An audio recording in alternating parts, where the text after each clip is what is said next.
bill?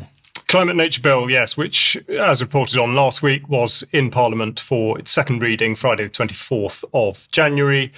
And there's been a response to the adjournment of this bill, or of the debate, which suggests that it's something of a victory. And I would like to sound a note of caution. This is something UK Column has been following for some months now. And there's been a certain amount of confusion about the bill itself, of course, hidden from the government website, published by Zerohour, who I suppose, as their slide here suggests, probably haven't raised quite the level of public support that they thought they would. There's £6,515 raised. I should imagine they were hoping for a bigger push.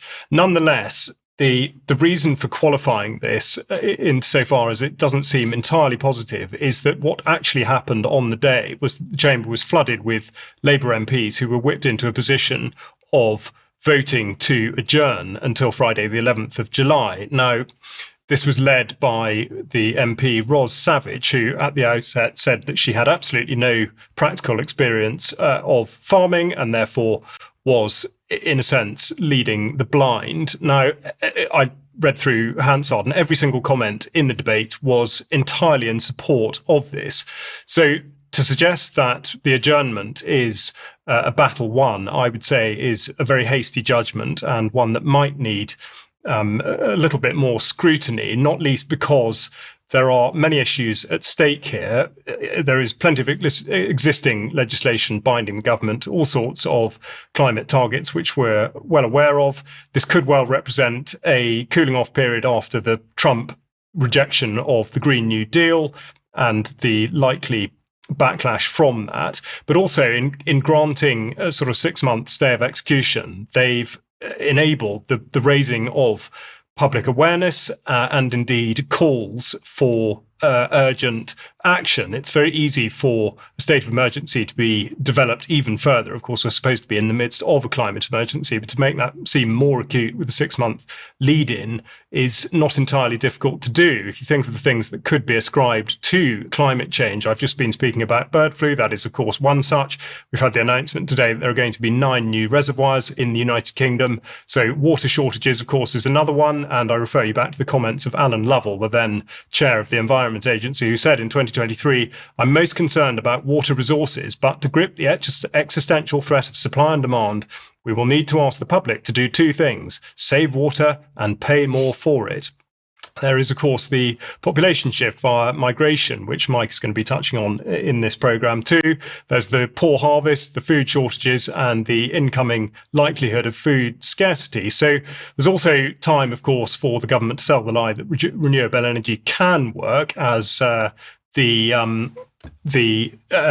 contribution of solar energy increases with the increase in daylight. We've got the BBC, of course, who are complicit in virtually every part of the government's pushing of any agenda, and they're, I would imagine, going to be reporting on this theme in such sense as to give people the impression that it must be pursued yet further. Now, on the solar side of it, I thought it'd be worth noting that the energy dashboard from 11:30 this morning notes that 9% of energy on the grid is coming from solar, which, given the area handed over to it from swathes of perfectly viable farmland, is rather pitiful. But also, in contrast, on the left-hand side of the chart there, imports remain at 15.3%. So the suggestion that that renewable energy is in any way a viable and dependable source is, of course, ludicrous. The other thing to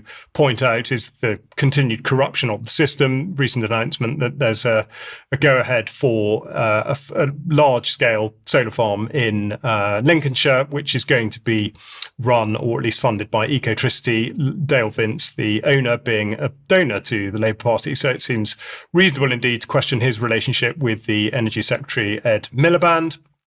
And of course, there is the other aspect to all of this, which is the response to a public clamour now that this bill has apparently disappeared. There's no better way to activate the activists than to suggest that their future has been dashed or shattered. So I am imagining that, in fact, between now and July, there will be a massive propaganda campaign in order to pump this bill back up again. Whether it goes through as a private member's bill, it remains to be seen. But to dismiss at a stroke this bill just because it has been adjourned, I would say, is hasty. And it's also worth considering that the 11th of July is, of course, just before the end of the school term, which gives the education system plenty of time to work on the children within its care in order to push the climate emergency, and that could filter up to parents and beyond. So again, one to watch, but I think to dismiss it just because of what happened last Friday is very, very hasty indeed.